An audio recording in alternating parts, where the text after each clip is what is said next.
बिस्मिल्लाहिर्रहमानिर्रहीम। उम्मीद करता हूँ आप तमाम लोग ठीक ठाक होंगे, खैर खैरियत से होंगे, अपनी ज़िंदगियों को बेहतर तरीके से गुजार रहे होंगे। एक अहम चीज़, बड़ा एक अहम नुक्ता लेके आज हाजिर हुआ हूँ। नुक्ता बड़ा इम्पोर्टेंट है कि हम में से अक्सर लोग एक बात करते हैं, स्पेशली हमारे पॉलिटिशियंस एक बात करते हैं कि जी जो हर इंटरनेशनल ऑर्गेनाइजेशन है, हर जो मुल्क है वो इंडिया को फेवर करता है, इंडिया की बात मानता है, पाकिस्तान की कोई बात नहीं मानता है।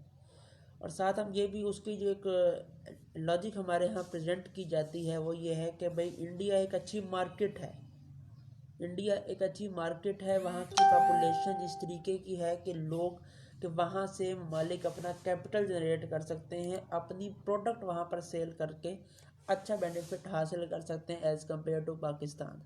उनकी परचेजिंग पावर अच्छी है, वहाँ पर जो कंज्यूमर परसेप्शन है, कस्टमर परसेप्शन है वो अच्छी है, आपको मैन्युफैक्चरिंग की अच्छी कॉस्ट रिसीव हो जाती है, जो प्रोडक्शन इफ़ेक्टिविटी है वो ज़्यादा हो जाती है, मार्केटिंग टेक्निक्स जो हैं वो ज़्यादा हैं, और डिफरेंट दूसरे टैक्स बैरियर्स भी जो हैं वो काफ़ी हद तक कम हैं। तो ममालिक कोशिश करते हैं, स्पेशली इंडिविजुअल्स भी कोशिश करते हैं कि इंडिया को हिट ना किया जाए, क्योंकि डायरेक्टली और इनडायरेक्टली वहाँ से हमें फ़ायदा होना है। अब पॉइंट ये है कि आखिर ये सब चीज़ें ऐसा क्यों हैं और कब तक चलती हैं। हमारे यहाँ पॉलिटिशियंस एक बात का रोना रोते हैं कि इंडिया की मार्केट बहुत अच्छी है। ठीक, क्वेश्चन ये है कि इंडिया की मार्केट क्यों अच्छी है?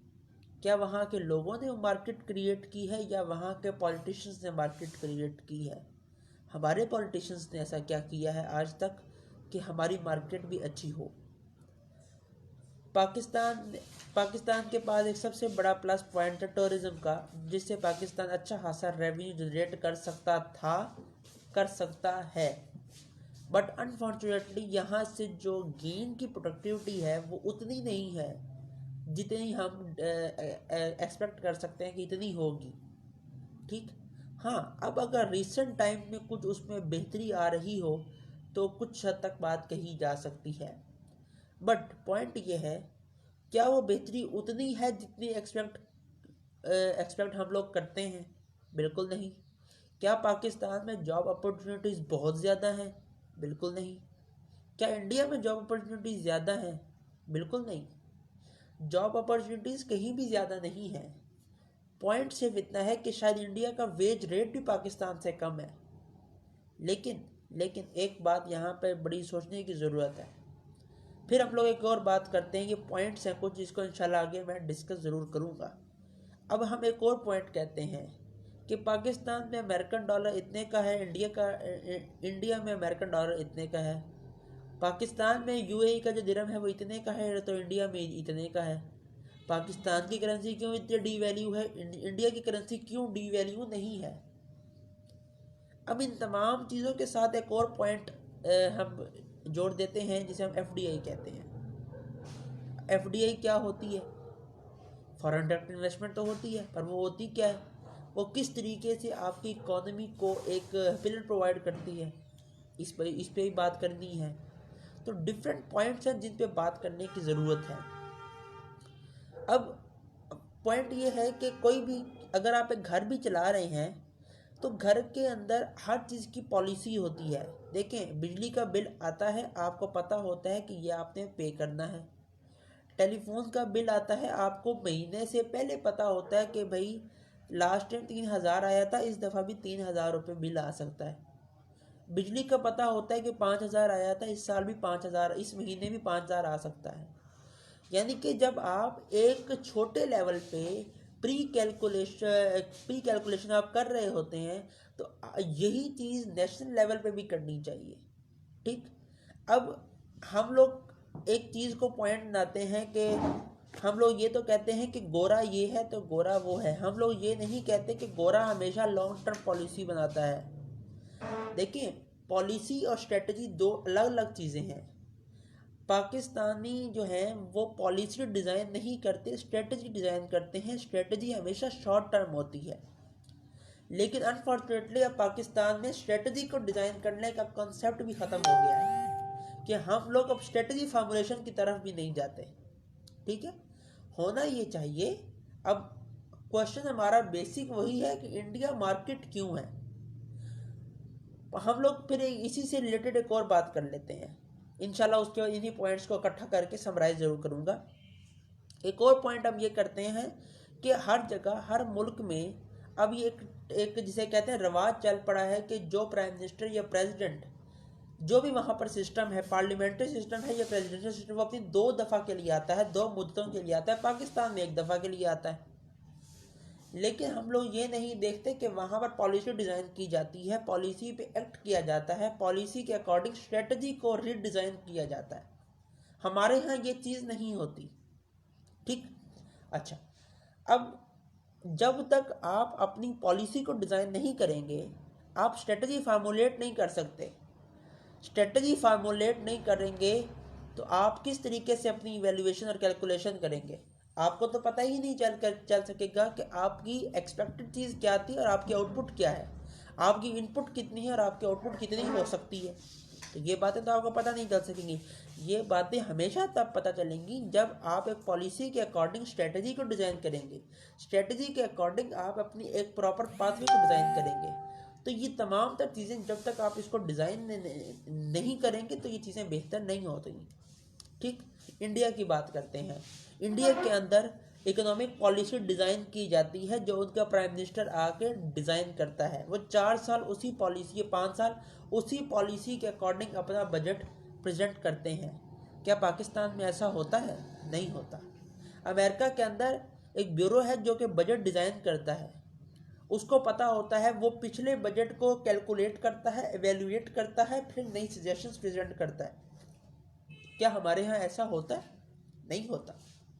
ठीक, हमारे यहाँ हर साल बजट तो प्रेजेंट कर दिया जाता है, कभी ये नहीं बताया जाता कि बजट का खसारा, जो बजट डेफिसिट है, ये सरप्लस में कैसे जाएगा। क्या आपको बताया जाता है? नहीं बताया जाता।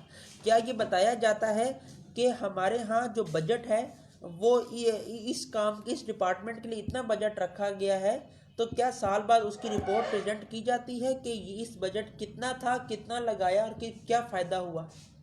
आपको इनपुट टू आउटपुट रेशियो तो कैलकुलेट ही नहीं की जाती।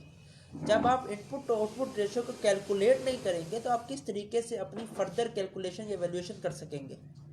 ठीक है, तो इंडिया ने क्या किया, अपनी इकोनॉमिक पॉलिसी को डिज़ाइन किया, अपनी इन्वेस्टमेंट पॉलिसी को डिज़ाइन किया कि किस तरीके से वो अपनी इन्वेस्टर्स को वेलकम करेगा, किस तरीके से वो अपनी इन्वेस्टमेंट्स के अंदर, फॉरेन इन्वेस्टमेंट्स में टैक्सेस को रिलीफ टैक्सेस पे रिलीफ दे सकता है। क्या पाकिस्तान में ऐसा है? नहीं है।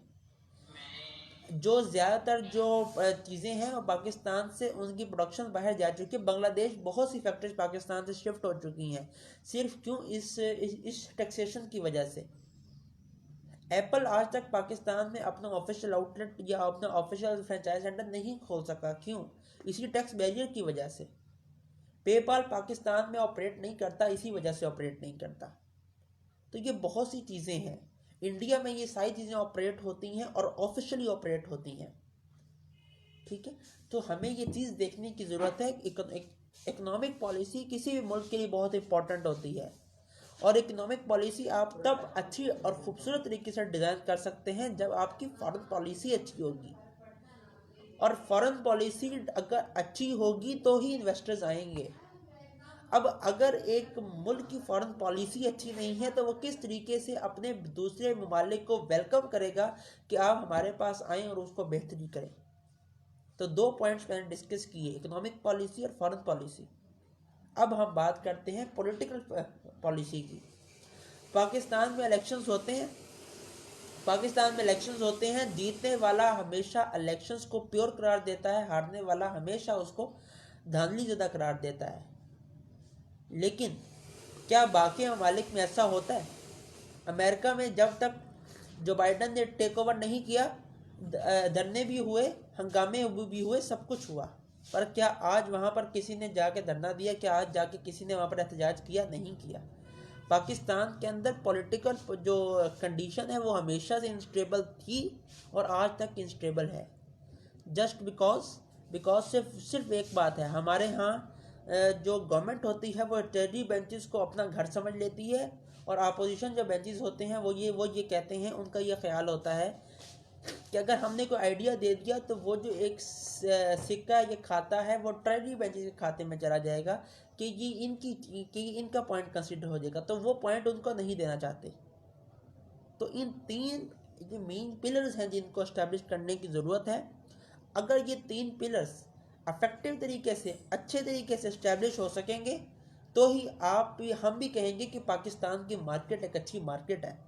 पाकिस्तान के कंज्यूमर का भी अच्छा परसेप्शन है हर प्रोडक्ट के बारे में, अगर उसे वो प्रोडक्ट पाकिस्तान में लाने और पाकिस्तान में सेल करने के ऊपर कितना टैक्स डिडम्पशंस दी जाएंगी। आप पाकिस्तान में अगर अपना पैसा ट्रांसफ़र करते हैं बाहर से, उसके ऊपर अच्छा खासा टैक्स है। तो ये तमाम तर चीज़ें हैं जहाँ पर आपको रिलीफ देना पड़ेगा। आपकी बिजनेस स्ट्रेटजी नहीं है, आपकी फॉरेन डायरेक्ट इन्वेस्टमेंट स्ट्रेटजी नहीं है। हाँ, हम लोग ये कहते हैं चाइना चले जाएं, चाइना से पैसे आ जाएंगे, इन्वेस्टमेंट आ गई। पाकिस्तान में सी पैक बना, पाकिस्तान ने सी पैक से कितना आउटपुट ले लिया। अगर चाइना वहाँ पर 50 रुपये कमा रहा है उस सी पैक से, तो हम उसके मुकाबले में शायद 5 रुपये भी नहीं कमा रहे। This is the reality.